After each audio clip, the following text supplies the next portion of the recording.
Welcome back to Recap Central. Today I'm going to explain a science fiction series from Black Mirror. Season 4 called Black Museum. Nish is waiting for his car to charge. She comes across a building called Black Museum, which keeps authentic criminological artifacts.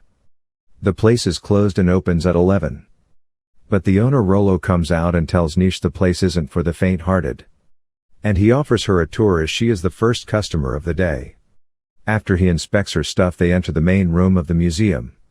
Nish explains she is on her way to visit her father on his birthday. They come across some type of electronic hair net. Rollo explains the story about the net and his background. He used to be a neuroscientist at a hospital that offered free health care in exchange for being a test subject on their experimental treatment. Rollo speaks to Dr. Peter Dawson, who just failed a surgery in regards to testing a neurological implant. He explains his team discovered a device that allows them to transfer information from one brain to another. When one of his employees spilled coffee over the first mouse, they discovered the other mouse felt the pain as well. Hector and Kenny, the two mice, felt the same sensations. They created a device that can be implanted in humans and allows a doctor to feel the same pain as his patient, so they can give better treatment. They implant the device on Peter's neck and he becomes an expert at diagnosing and treating his patients. He saves many lives with the device. It turns out the device also allows him to feel pleasurable sensations. He uses it to enhance sex with his girlfriend, allowing him to experience male and female orgasm at the same time. Everything is going great for Peter until one day they bring in a poisoned senator and he dies. It's the first time Peter experiences death. He blacks out for a few minutes. When he wakes up, his body is okay. But soon he finds out he experiences pain as pleasure. The more pain he experiences, the more pleasure he feels. He starts demanding rough sex, but his wife gets tired of it. So he waits in the hospital craving pain. One night an old lady is brought to the hospital. She had a heart attack. Peter connects to her and uses her to get pleasure.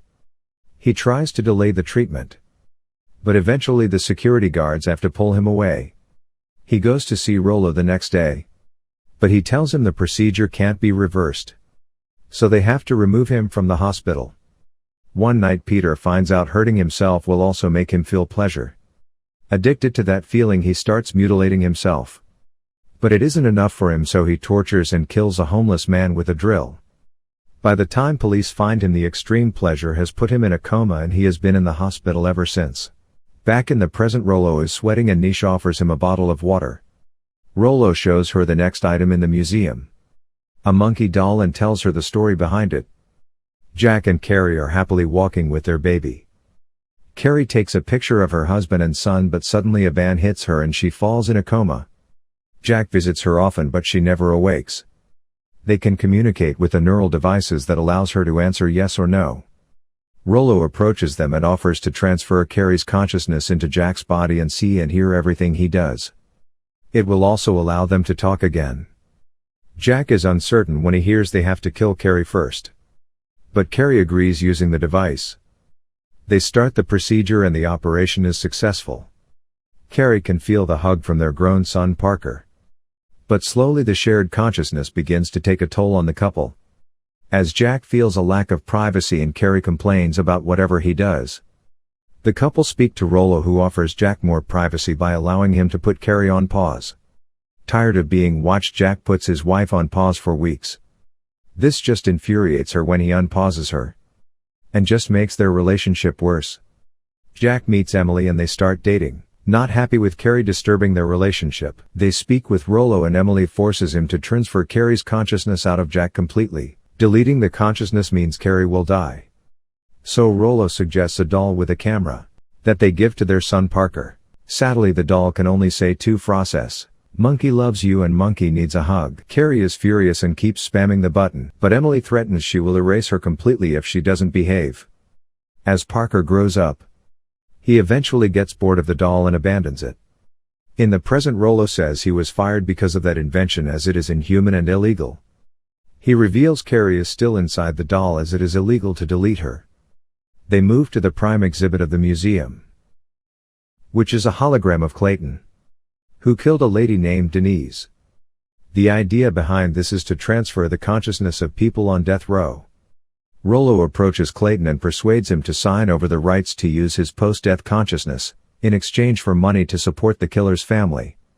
Clayton's wife is worried, but he assures the money they will receive will be enough to take care of their kids. After he is executed, Rollo manages to resurrect him, but as a hologram inside the museum. Rollo sets Clayton up in an execution display, in which the visitors can pull a lever to make Clayton scream in agony as he is electrocuted. The visitors also get a keychain that shows Clayton screaming in pain. This torture machine has turned the museum into a big success, as it gets full with visitors that are happy to see the killer get torture over and over again. Rollo explains the electrocution is set to 10 seconds. If it went on more than 15 seconds, it could erase the hologram. While he is speaking, he suddenly starts choking and discovers Niche has poisoned him. She also sabotaged the air conditioner so he would get thirsty and accept her water. Surprisingly, it is revealed that Niche is Clayton's daughter. She claims her father is innocent, and there have been many attempts to prove it. But the state doesn't care. The only thing they could do was post a thread on social media. That hurt the museum and decreased the visitors significantly.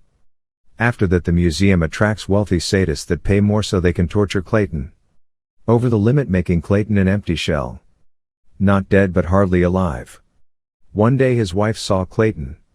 She became depressed and killed herself. Rollo dies, but Niche transfers his consciousness into the hologram. She pulls the lever to the max, causing Rollo to feel the pain of electrocution, while also putting Clayton to rest. Niche grabs the monkey doll and a souvenir with Rollo screaming on it. She returns to the car and removes a device that was stopping the air conditioner. At the end of the film, we see Niche having a conversation with her mom, revealing they have been sharing a consciousness. Niche drives away, shedding joyful tears as the museum gets engulfed in flames.